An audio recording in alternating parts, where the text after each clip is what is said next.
Hey there guys, my name is Siobhan Fallon. Welcome back. Today we're going to talk about the life of Captain Myles Keogh.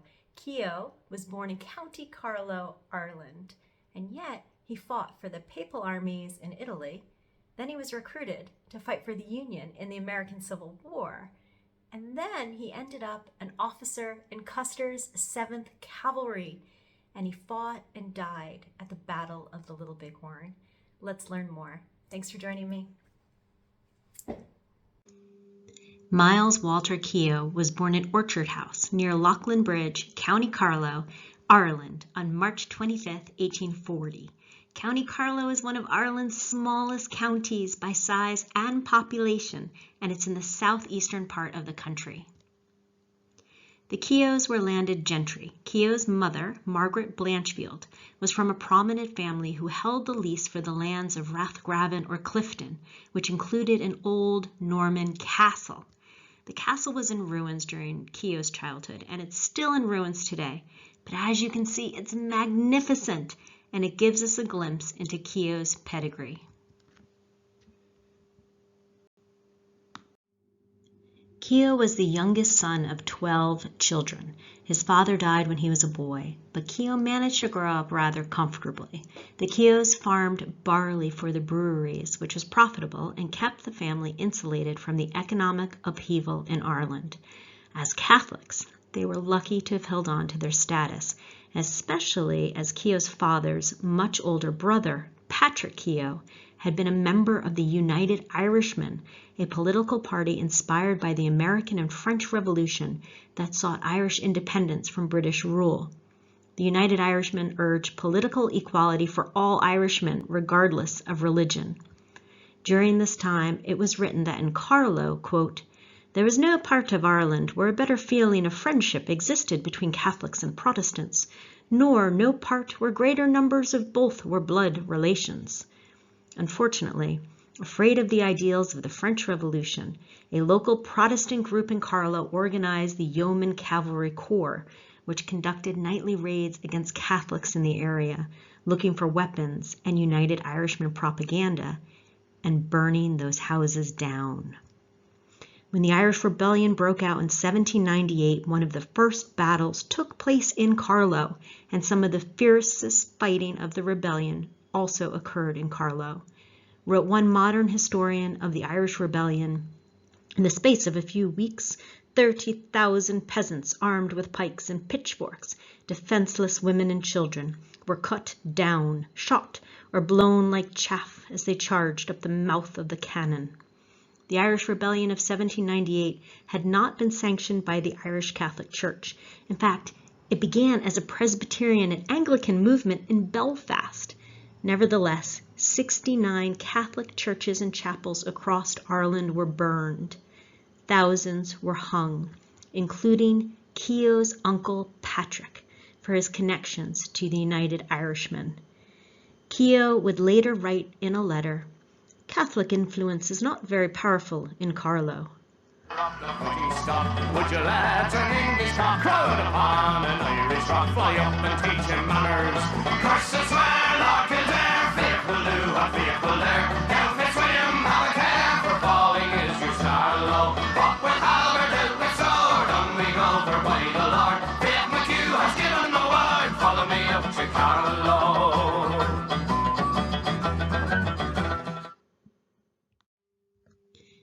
The Great Famine, also known as the Potato Famine, began in 1845 when Keogh was 5 years old. During the famine, the British official in charge of public relief in Ireland limited the government food aid program, writing, "The judgment of God sent the calamity to teach the Irish a lesson." On March 25th, 1847, what would have been Keogh's 7th birthday, Pope Pius IX issued an official statement calling the whole Catholic world to contribute money to help the Irish.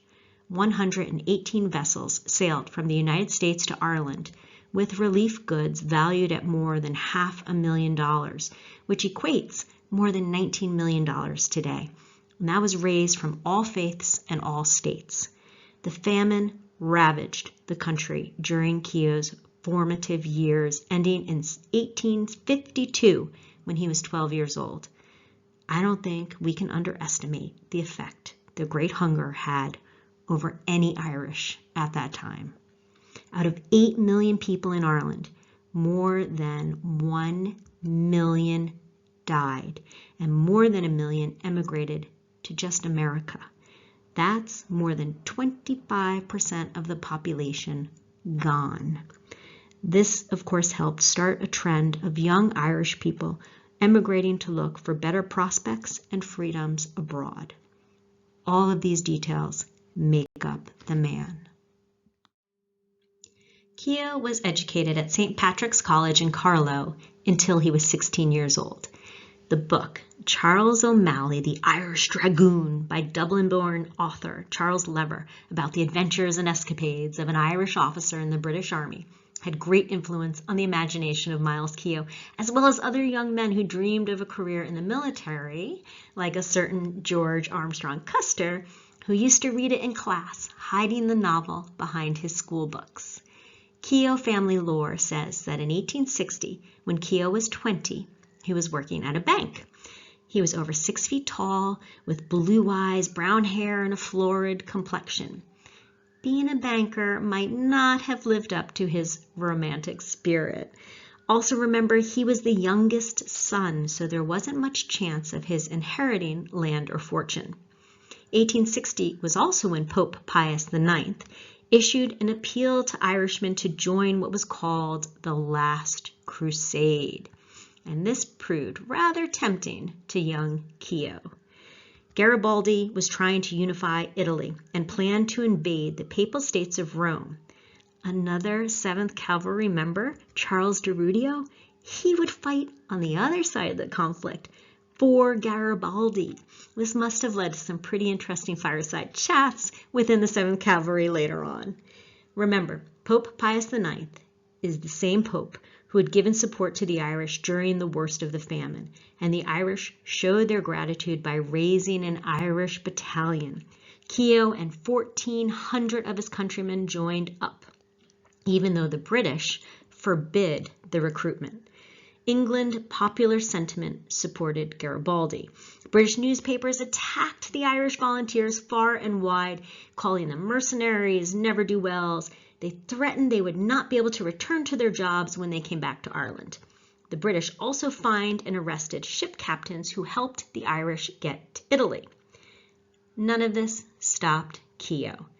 But for all the trouble and excitement of getting there, Italy was a great disappointment.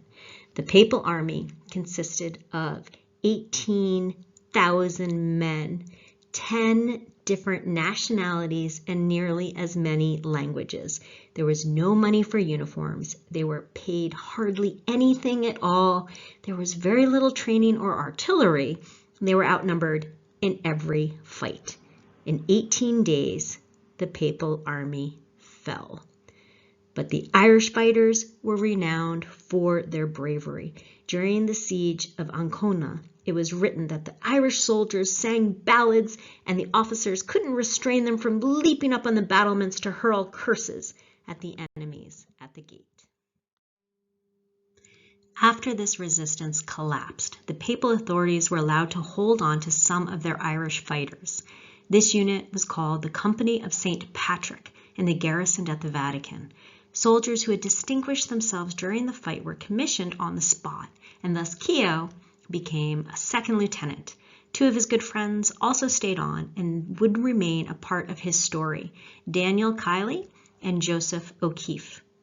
Keogh was recognized with a papal knighthood and the Pro Petri Ceti Medal. He was also decorated with the Order of St. Gregory the Great for bravery and distinguished service. But ultimately, he didn't like the politics of Rome.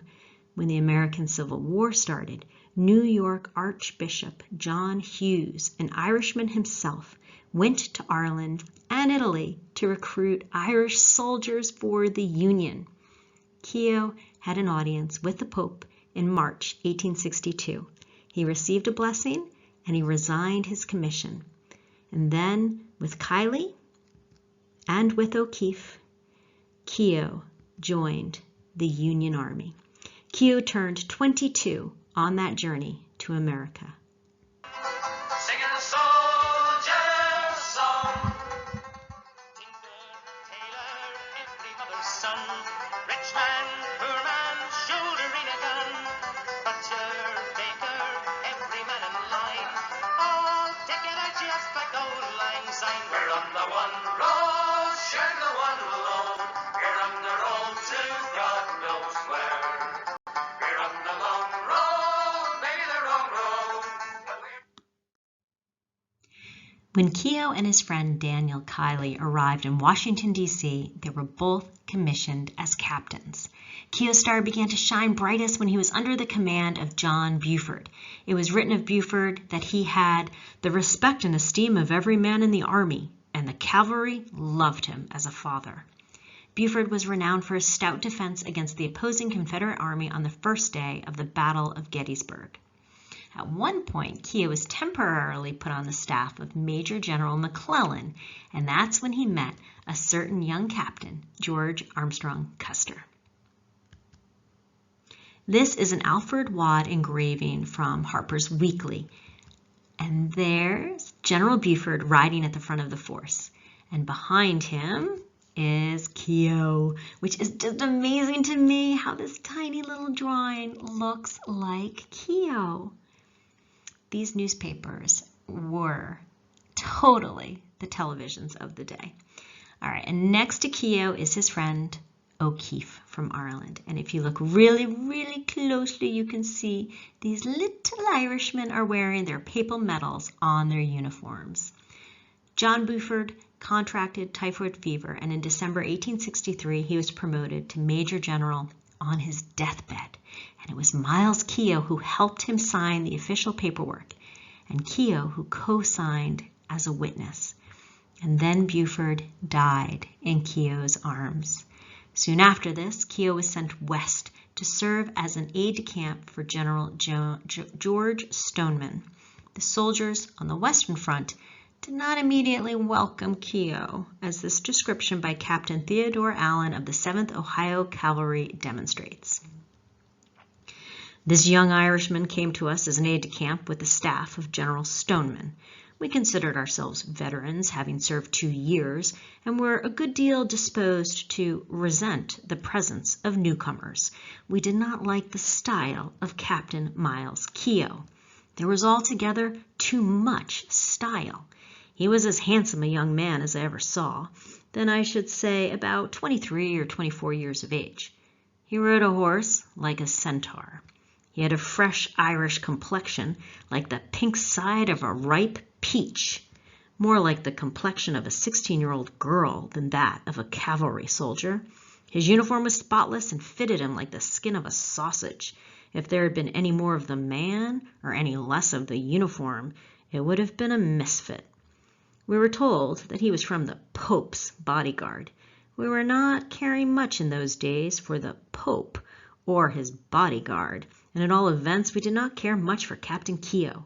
We gave him the cold shoulder, and as he passed us, snide remarks were passed, such as, "I wonder if his mother cuts his hair," etc., etc., and nobody permitted him to drink from their canteen. One day, not long after Keogh joined us, we got in an argument with the enemy's cavalry and found particular difficulty in driving them from a wooded knoll which commanded our position. 2 or 3 unsuccessful efforts had been made. Soon, Captain Keogh came galloping to our front with an order from General Stoneman directing us to drive the enemy from the position. A battalion of 4 companies, nearly 300 men, were placed at Keogh's disposal. In column of companies, he started at a brisk trot, and getting under fire, raised himself in his stirrups, and with cap in hand, turned to the battalion and cried out, "Hip, hip, hurrah, boys! Here we go!" And breaking into a gallop, the battalion with Keogh well in the lead charged on the enemy, capturing all whose fleetness of horse did not permit them to escape. The position was quickly won, and Keogh, ever afterwards, was a most welcome guest at every campfire, and every canteen in the regiment was freely proffered to him. In 1864, Custer wanted to secure Keogh for his own division, writing to his father-in-law, Judge Daniel Bacon, that he was trying to fill the vacancies of his 3rd Cavalry Division with the, quote, very flower of the Army, one of whom would come from, quote, the theater of the West, and is now of General Stoneman's staff, and prior to this war served in the European armies and the late Italian wars. However, Keogh chose to remain with General Stoneman. General Stoneman was tasked with trying to free Union soldiers held in Georgia prisoner of war camps, Macon and Andersonville. Any industry in the South was being strangled. The Confederates couldn't feed themselves, let alone a captured enemy. Union officers were held in Macon, but far worse was the Andersonville camp where enlisted men were sent. Over 30,000 enlisted Union soldiers were there. General Stoneman's ambitious raid failed, and Stoneman and Keogh were captured and held as POWs themselves at the Macon officer camp. Keogh would later write home that if he hadn't hidden money in his clothes, he would have starved to death. They were held for 2 months before being released in a prisoner exchange. Keogh wrote his sister in Ireland, I thank God, my dear Ellen, I was thought enough of by General Sherman to be especially exchanged. I should have died in a very short time, and as it was, I am almost broken down. His last Civil War fight was a win in Salisbury, North Carolina, where Keogh led a charge of the 11th Kentucky Cavalry against 3,000 Confederates. He finished the war with a brevet promotion to Lieutenant Colonel of the Volunteers. He had seen action at the battles of Port Republic, Second Manassas, Antietam, Aldie, Brandy Station, Gettysburg, and the Atlantic Campaign. His supervisors gave him the highest praise. One said, he is unsurpassed in dash, highly educated and accomplished. And another said, I know of no other officer who proved more conclusively that he was born a soldier. But the end of the war also brought grief. Just a few days after the triumphant Federal Army paraded through Washington, D.C., Keogh was again at the deathbed of a close friend. O'Keefe, only 23 years old, died of infection from his war injuries. Keogh spent the next year or so on reconstruction duty as a staff officer to General Stoneman in Knoxville, Tennessee. It doesn't seem like Keogh ever considered moving back to Ireland permanently. He was poignantly aware of the continued religious strife at home, telling his brother that one of the things he appreciated about America was, all religions are in the same boat, Catholic or Protestant. You are judged only by your merits as a man. On Christmas Eve, 1865, he wrote, I have had plenty of trials and have them still, my dear Tom. My great weakness is the love I have for the fair sex, and pretty much all of my troubles come or can be traced to that charming source. Right after this letter in January 1866, Keogh accompanied General Stoneman to Memphis. Here it's believed he fell in love with a young widow.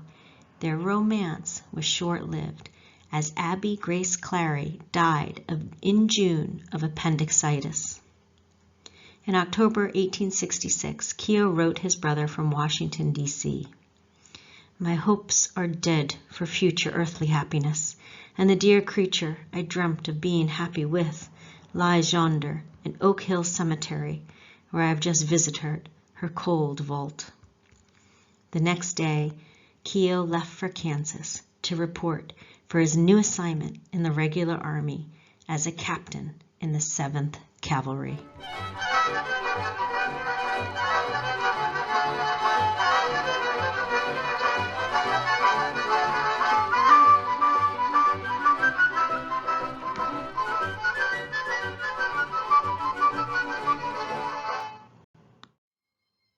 Keogh's first post was at the woefully unfinished Fort Wallace, where he spent the early winter in a tent. Keogh may have been cold, but he was in good company. One of the infantry officers at Wallace was Lieutenant Frederick H. Beecher, who wrote, Keogh is a very gallant man, perfect gentleman and scholar. We discuss many questions, Captain Keogh generally taking the truthful side seriously, for he is a true-hearted Irishman. I take the doubtful side for fun. Keogh also became very close with 7th Cavalry officer Henry Nolan. Keogh wrote of Nolan, "I have a nice fellow with me, an Irishman and a Catholic. He's quite a handsome fellow and exceedingly pleasant. He's about 6 years older than myself, but I feel much older, and I think I look it. We are fast friends." Keogh might not have been joking about his being mature for his age. One of his soldiers would say that there was another officer who was, quote, reckless, had little regard for God, man, or devil. But Captain Keogh was just the opposite. He acted as chaplain and called all the men my boys.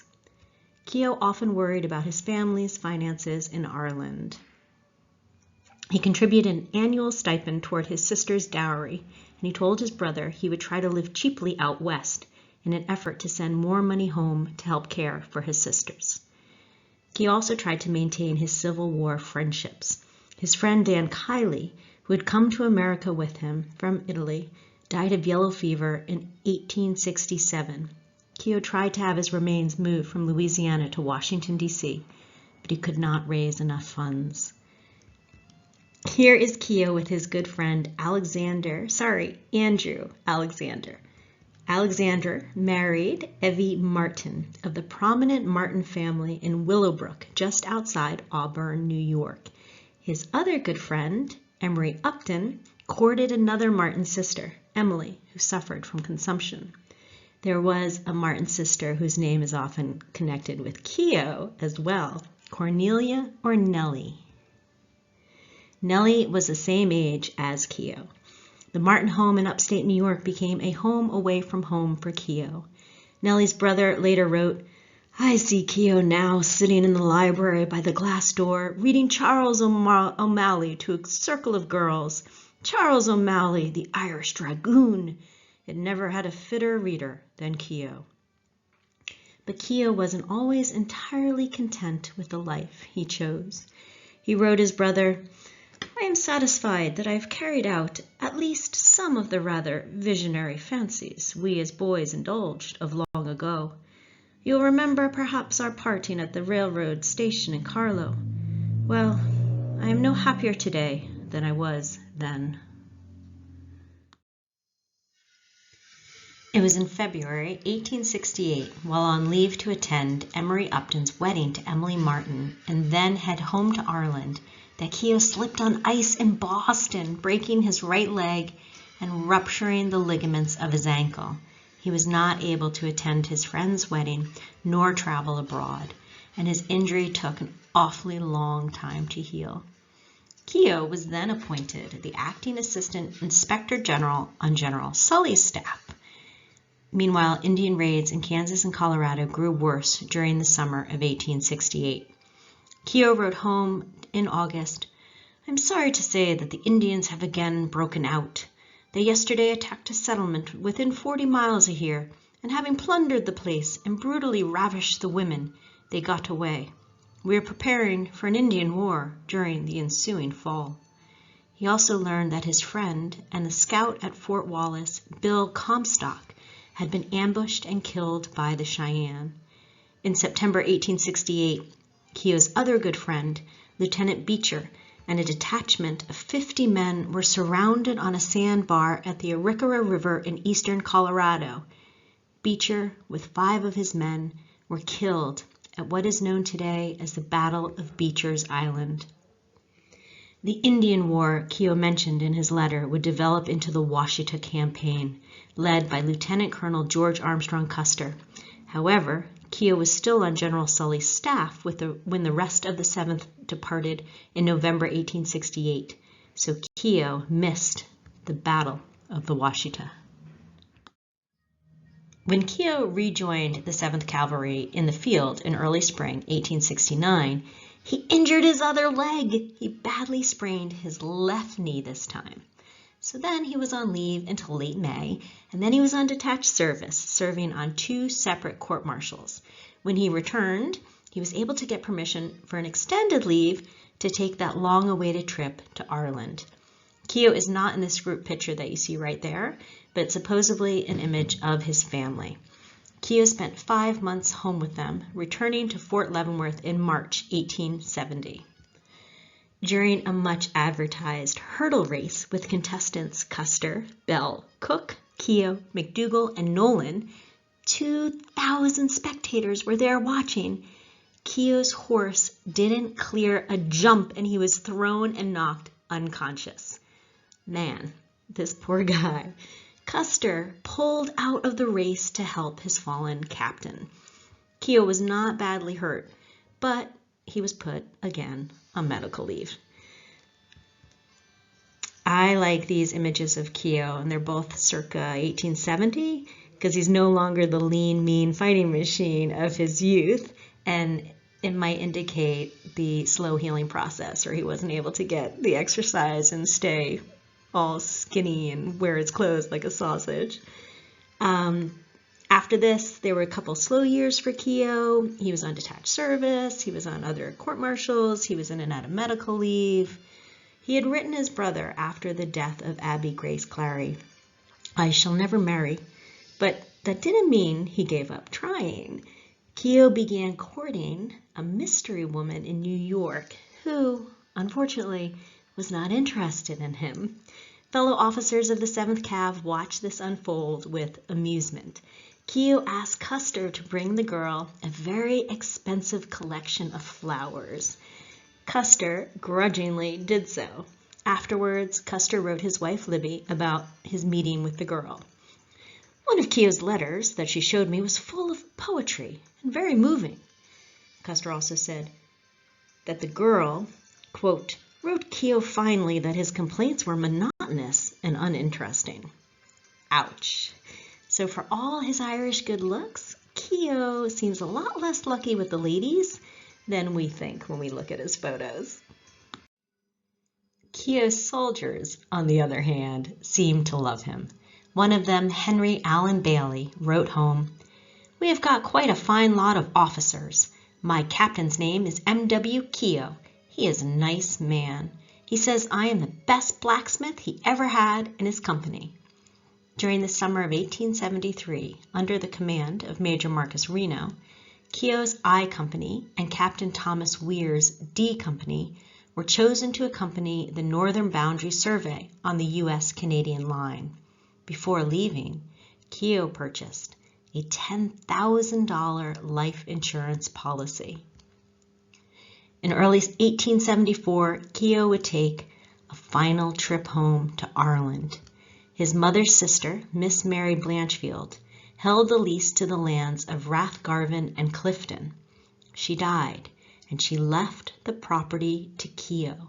The lands had to be claimed within 4 months, so Keogh managed to make it home and handed over the land and his title to his sister Margaret. It took 7 months before he reported back to the 7th Cavalry. When Keogh did return in May 1875, Companies D, F, I, and L of the 7th Cavalry were at Fort Abraham Lincoln in the Dakota Territories. Keogh was so often on sick leave that Custer demanded an Army surgeon give him a thorough medical examination. Keogh passed. Whatever health issues he happened to be having, though, Keogh made sure he was available for a couple iconic and very stylish photos that the 7th Cavalry took. This one was taken at Fort Abraham Lincoln on the steps of the commander's house, which was the home of George and Libby Custer. This is June 23rd, 1875. Keogh, right there in front, is looking very trim and quite dashing. And this image is of a picnic.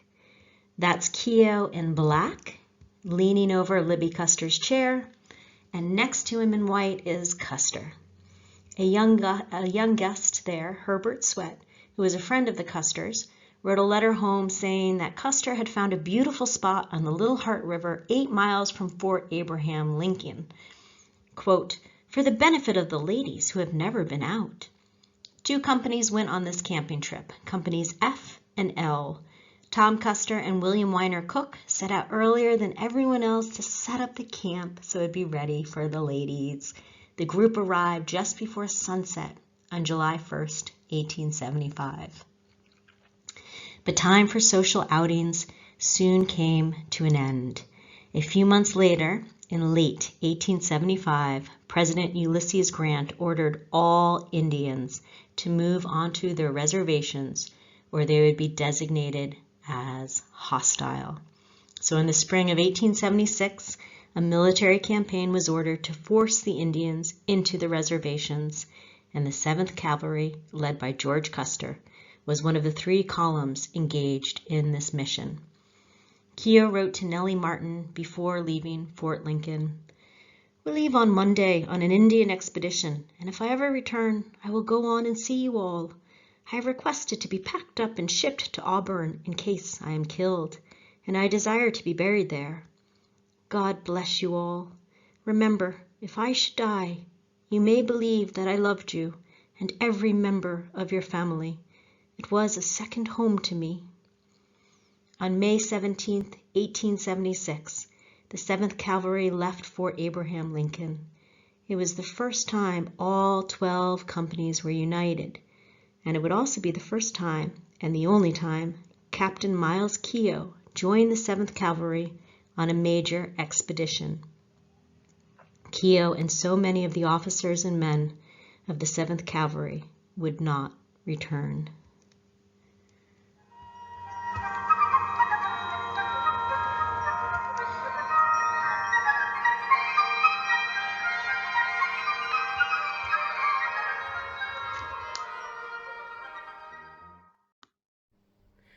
That's all for today, guys, but don't worry, part 2 is coming soon, and in it we'll dispel all sorts of myths that surround the life of Captain Keogh, and of course we'll discuss Comanche, the horse he rode in the Battle of the Little Bighorn, all sorts of great stuff.